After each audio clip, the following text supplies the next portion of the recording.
everyone, here's a quick tip Tuesday. How can self-driving cars help with low inventory in real estate? So the trend for 2017 has been we basically have a housing shortage and low inventory of houses. So when buyers are going out to look, especially in the affordable price range, and that depends on what area you're in, they are finding there's not a lot of houses for sale that are affordable. So what that does is whenever great homes come on the market that are in the right price range, you get multiple offers, they go in a day or two, and that causes prices to increase in the area. And what economists are finding is that people aged 25 to 34 are either renting or living with their parents, and they're just on the sidelines because they cannot afford to buy in this market right now. And another contributing factor to that is the high amount of student loans.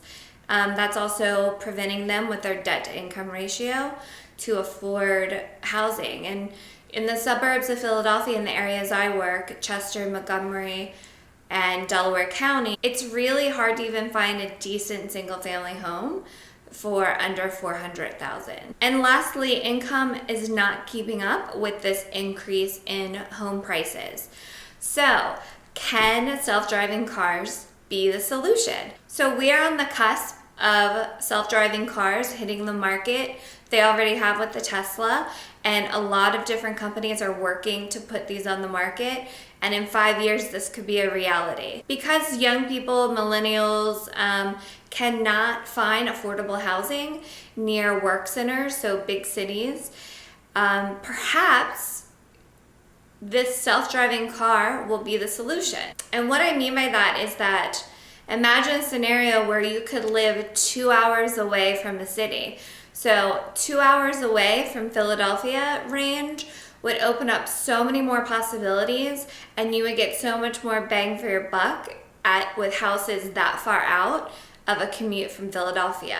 So if you have self-driving cars, or if you have ride-sharing rides, imagine that you can either sleep during that 2-hour commute, or you could actually get work done, so you're actually at work less during the day. So you could have a Wi-Fi enabled car with your laptop or making phone calls. These are ways that self-driving cars could help with expanding outward from a city.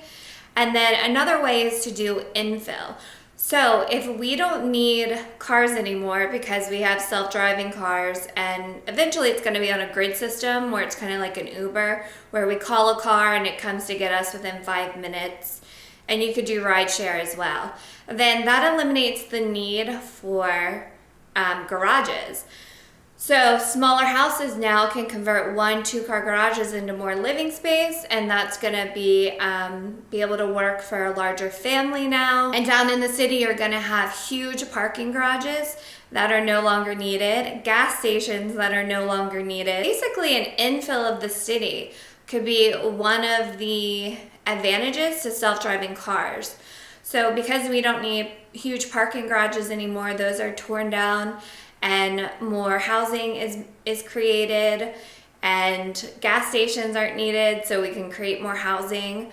And simple economics, when inventory goes up, prices go down, and more people can afford housing in different areas and either be closer to the city, or with self-driving cars, they could be very far away and get more work done on their commute. So those are just some of my thoughts on self-driving cars and the Internet of Things and the new technology and how it's going to affect real estate. Thank you so much for watching, and be sure to come back every Tuesday for more real estate tips.